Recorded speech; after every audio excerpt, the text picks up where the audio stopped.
Desde al menos el siglo XIII, el puerto ha sido el eje económico de la ciudad de Sevilla, su salida al mar, a la aventura americana, al comercio con el mundo, pero ha sido también el punto de llegada de un sinuoso trayecto que durante siglos ha provocado todo tipo de conflictos para la población y de problemas para las embarcaciones que se acercaban con su mercancía a la ciudad. Desde la desembocadura en Sanlúcar de Barrameda, el río ha interpuesto sus obstáculos naturales, meandros y bancos de arena, que con el tiempo se han venido paliando a través de obras colosales de ingeniería. Los dragados que permitirían la entrada de barcos cada vez más pesados, las cortas que evitaban los tramos más difíciles, los cambios de emplazamiento o la construcción de muelles cada vez más especializados. Ahora, con esta memoria gráfica, presentada recientemente en Sevilla, recuperamos más de 400 imágenes, algunas inéditas, otras poco conocidas, entre postales antiguas, fotografías curiosas y material gráfico de coleccionista. Sí, bueno, el libro se edita con el objetivo fundamentalmente de dar a conocer no solo a los ciudadanos de Sevilla en general, sino a todas las personalidades que están viniendo por aquí con motivo de la Expo, de la importancia que ha tenido el puerto y que sigue teniendo y que debe de seguir teniendo en nuestra ciudad, ¿no? El conjunto se puede contemplar como un recorrido histórico a través de la historia del puerto y por ende de la ciudad de Sevilla, haciendo especial hincapié en las épocas en que las grandes obras de ingeniería se convierten en protagonista. El canal de Alfonso XIII en obras, el puente del mismo nombre recién inaugurado, el malogrado muelle de Nueva York en el Paseo de las Delicias, las obras de la esclusa a principios de siglo, el puente de San Telmo a medio construir, las obras que se acometen para la exposición del 29, que una y otra vez va cambiando de fecha por los retrasos en la remodelación del puerto.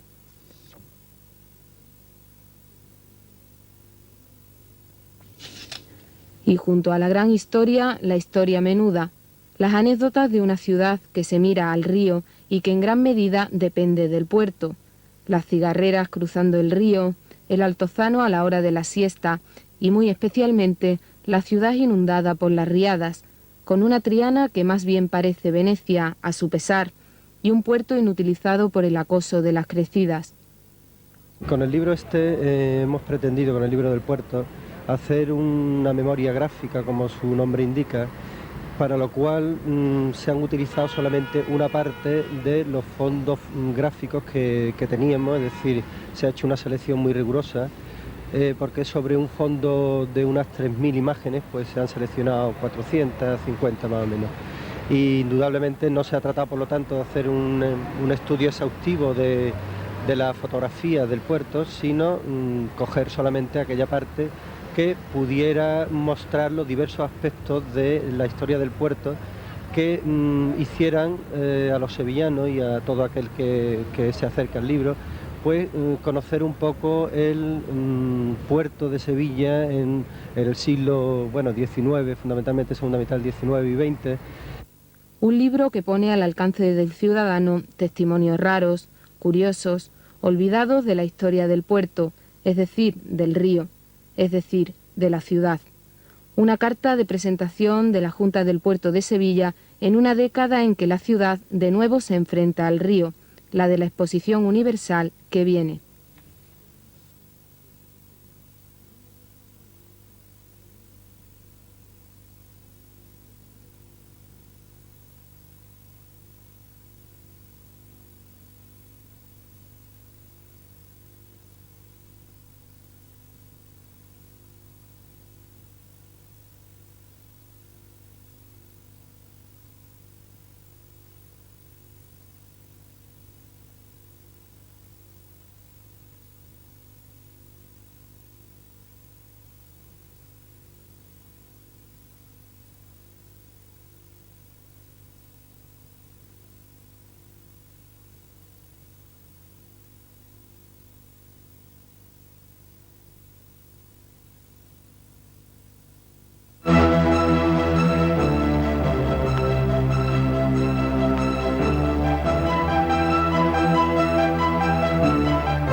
quiero contarles mi idea de colaboración, en este caso divulgativa, sobre la expedición de Pedro de Ursúa y Lope de Aguirre en la Amazonía americana. Un tema polémico, un tema que ha dado motivo a polémicas, a guiones cinematográficos, a mitificaciones, y que en los resultados que he publicado en el 88 y reeditado en el 89 en esta colección de Alianza, me he centrado simplemente no a desmitificar el personaje de Lope de Aguirre en su aventura amazónica, sino a centrarlo en un entorno histórico que no tenía hasta ahora.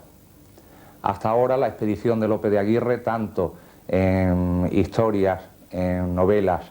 y en guiones cinematográficos, había resultado como el prototipo de la expedición española por la América colonial. Nada más lejos de la realidad,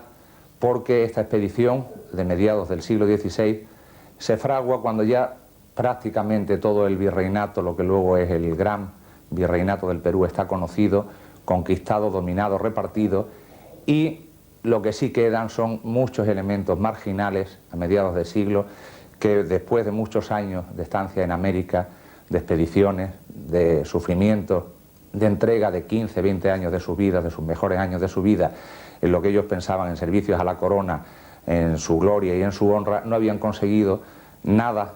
hasta entonces y intentan una segunda expedición que ya habían protagonizado Gonzalo Pizarro y Orellana por la Amazonía y que habían fracasado.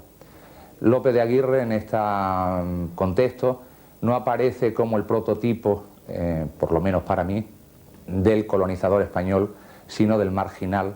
de tantos de los que hubo en América.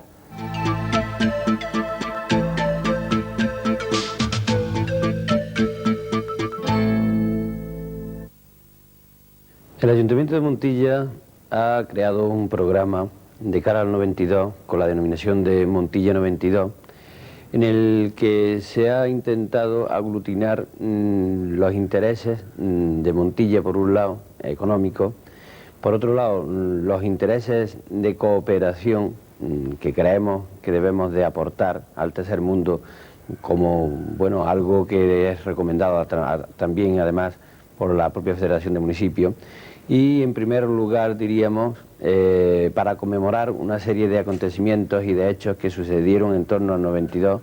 en Montilla. Principalmente fueron el hecho de que el personaje más importante, diríamos, de lo que fue el mestizaje y de lo que ha sido las relaciones entre el Nuevo Mundo y el Viejo Mundo, entre lo que fue el encuentro de los dos mundos, el Inca Garcilaso de la Vega, residió en Montilla, en una casa que hoy es propiedad del Ayuntamiento de Montilla, durante 30 años, y además su obra principalmente la escribió en Montilla, la fechó aquí, y esto es para nosotros importante y creemos que es digno de conmemorar. Por otro lado, existe otro personaje también importante dentro del contexto del 92, es el San Francisco Solano, que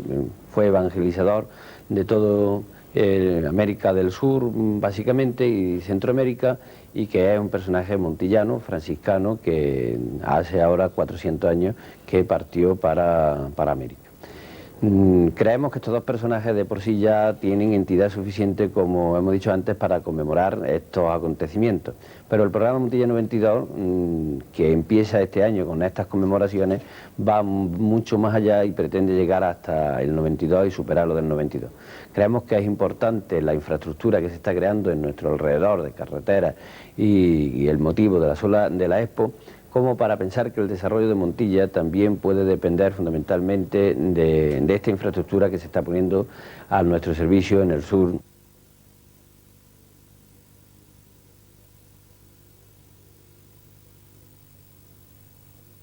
Creemos que el 92 va a ser fundamental para nosotros si somos capaces de articular, por un lado, nuestros productos, de sacarlos al exterior. Nuestro producto básico es el vino. Sabemos que ha tenido un importante hándicap con la creación de una empresa de Jerez para comercializar su producto de forma exclusiva en la Expo. Desde ese punto de vista creemos que debemos seguir trabajando de cara a ponernos en contacto con países de la Europa más desarrollada, a fin de poderle presentar alternativas de nuestra comercialización de nuestro producto.